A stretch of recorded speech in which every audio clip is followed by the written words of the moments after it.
E foi a partir de lá que participou hoje num programa de rádio. Depois de Paulo Portas e Pacheco Pereira, Mário Soares foi hoje o convidado do Fórum TSF. Em Viseu, num ambiente de turismo rural, o cabeça de lista do PS respondeu durante cerca de 90 minutos colocadas pelos ouvintes numa emissão conduzida por João Almeida.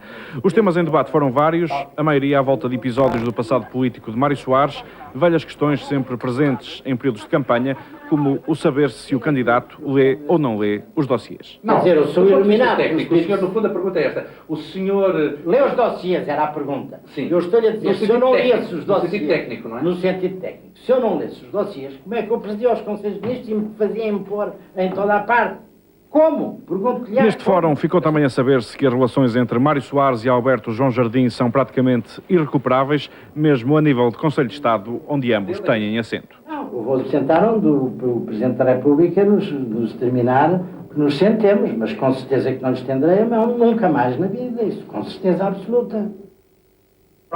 Ainda houve tempo para falar da Europa, questões como a solidariedade, o alargamento, o conflito com a Jugoslávia ou o emprego foram sendo abordadas durante o fórum.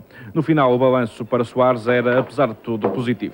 Já acho que fizemos passar algumas ideias importantes sobre a Europa e, sobretudo, demos a todos os nossos ouvintes a ideia de que estas eleições são muito importantes e que eles devem estar presentes no ato eleitoral. Por este fórum vão passar ainda nos próximos dias outros cabeças de lista às eleições de 13 de junho. Em nome das mães, Paulo Portas diz que hoje é o dia mais feliz da vida do presidente do PP. Ontem à noite, a Assembleia da República aprovou uma proposta dos populares que beneficia as mães portuguesas. Permite o trabalho a tempo parcial, sem perda de regalias em termos de reforma. Portas continua a apostar nas feiras, hoje foi a de Amares. Mais uma feira, porque Paulo Portas diz que deve estar onde está o povo. Não entra nas campanhas em que os políticos se ouvem uns aos outros, quer ouvir e falar com os portugueses sobre a Europa na casa de cada um. Esta manhã, Amares era uma terra calma. A feira parecia já ter conhecido tempos de mais fartura, mas mesmo assim, o líder dos populares era um homem feliz. Sente que fez avançar os direitos sociais com a proposta do PP ontem aprovada no Parlamento. Foi um passo a favor da família. Um dos pontos que nós consideramos essencial é que as mães devem poder conciliar trabalho e educação, carreira e família. Nós tínhamos proposto que uma mãe que trabalha em part-time não deve perder regalias ou direitos para efeitos de reforma. Ou seja, escolhe trabalhar em part-time para poder educar melhor os seus filhos, mas o desconto é considerado como se fosse a tempo inteiro. Corredores fora, feira adentro, a conversa desfiava mais quando havia queixas.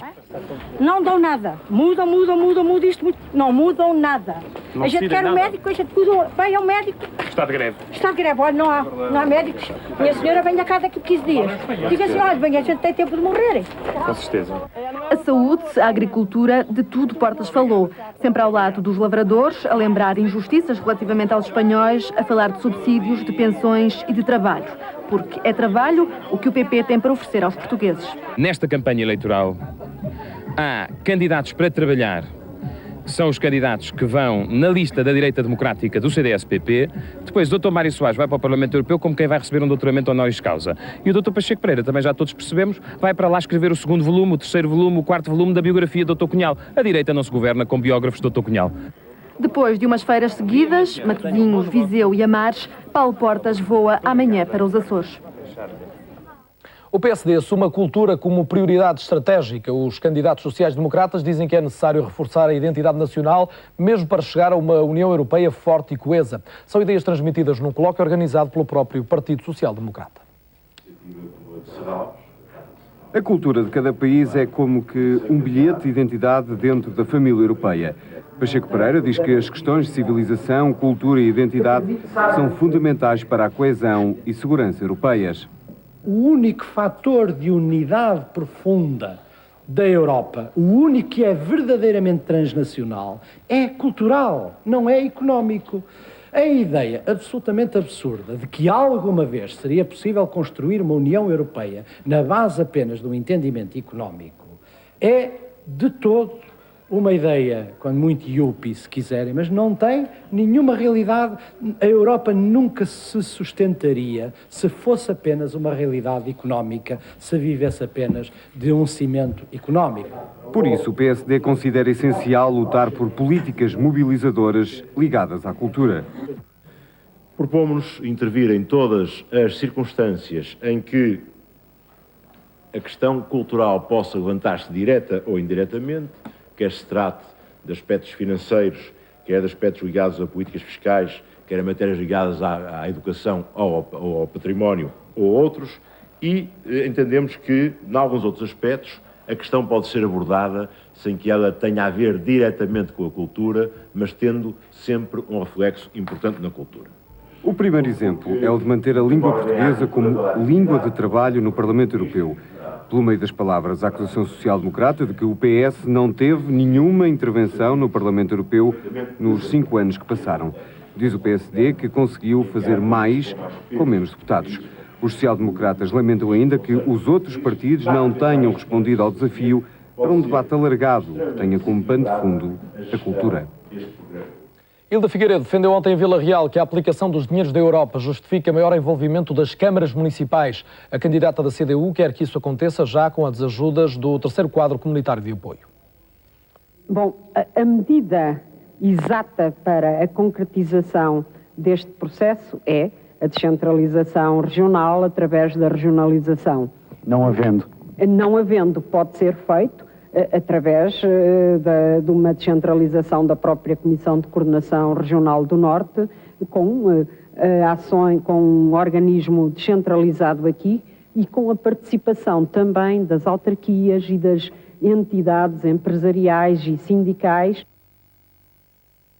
A azeitona de mesa, um produto tipicamente português, é o motivo de um projeto europeu liderado há meio ano já, ou há ano e meio, para ser mais preciso, pela Universidade de Aveiro. É o trabalho que envolve empresas, institutos e universidades de 5 países. A ideia é melhorar o valor nutritivo da azeitona sem prejuízo para o sabor. A Unidade de Investigação de Química Orgânica da Universidade de Aveiro apresentou o projeto que tem um custo global de 400 mil contos. Começou a ser desenvolvido em setembro de 1997 no âmbito do programa FAIR da União Europeia. Os melhores processos para tratar, ou como diz o povo, curar as azeitonas para as levar à mesa, sem prejuízo para a textura e principalmente melhorar o valor nutritivo, é o que se procura obter com este projeto. Tudo porque a azeitona é considerada um ótimo complemento para o organismo humano. Propriedades anticancerígenas e de prevenção de doenças cardiovasculares estão associadas à azeitona. Nós gostaríamos muito de encontrar um produto que fosse a azeitona, que fosse muito valorizado e que por isso tivesse só propriedades benéficas. Infelizmente, a azeitona tem algumas propriedades nutricionais que poderão ser muito boas, muito benéficas, e vamos potenciar essas e vamos, de certa maneira, minorar aquelas propriedades que não são tão boas, como, por exemplo, a adição de sal. Participam neste estudo universidades, institutos e empresas de Espanha, Itália, Grécia, Inglaterra e Portugal. Reúnem-se de 6 em 6 meses. A interligação é perfeita.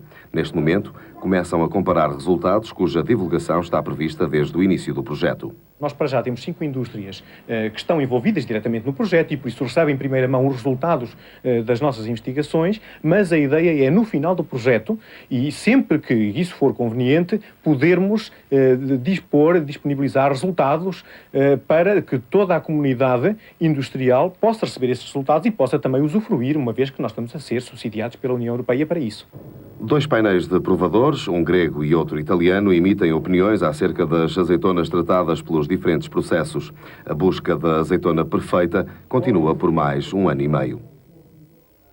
O Jornal é que já não continua, para por aqui, volto amanhã à 1h, fica o convite para voltar também. Boa tarde.